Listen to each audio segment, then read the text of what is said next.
Hello world, Lisa Friedrichsen here, your friend and computer science professor with another short screencast from javascript.info, the modern JavaScript tutorial. We've just come through the switch lesson, which was point 13, and we're about to move into functions.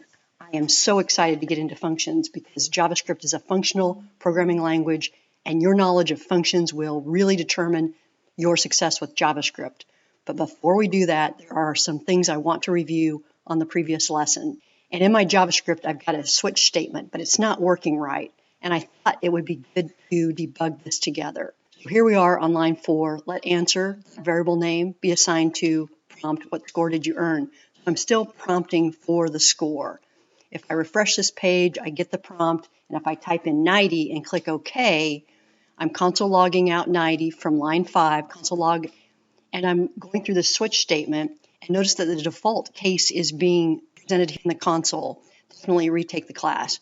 Well, if I got a 90 on my test, I'm definitely not going to need to retake the class. So together, let's debug why this is happening. First of all, when I console log out answer, notice that it's in black in the console. And the string definitely retake the class is also in black, which is telling me that that 90 is a string and not a number. If I use the type of operator, save, refresh, type in 90 again, then I get string, so I know the type of the answer is a string. So one thing to be aware of, anytime we're reading information off of a prompt, it's going to be a string. And in my switch statement, I want to compare numbers. So let's go ahead and do a parseInt on that prompt to make it into an integer, save, refresh. What score did you earn? 90, click OK, and now I've got a number. So now the type of answer is a number, and I'm switching on that number. I've solved one problem that I'm sending a number into the switch statement, but I'm still getting the default case, definitely retake the class. And the reason for that is because I'm switching on the number, yet in my cases, I'm evaluating an expression that evaluates true or false.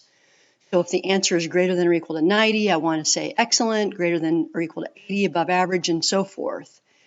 So if you're switching on a true or a false statement, you've got to feed switch statement true or false. And I want to find the true case. So if I save and refresh, what score did you earn? 90. Now I'm getting A, excellent. Now it's reading this correctly. Notice also that I've got break statements after each and every case because I only want one of the cases to execute. I do not want fall through. I thought this was a nice little review. Thank you.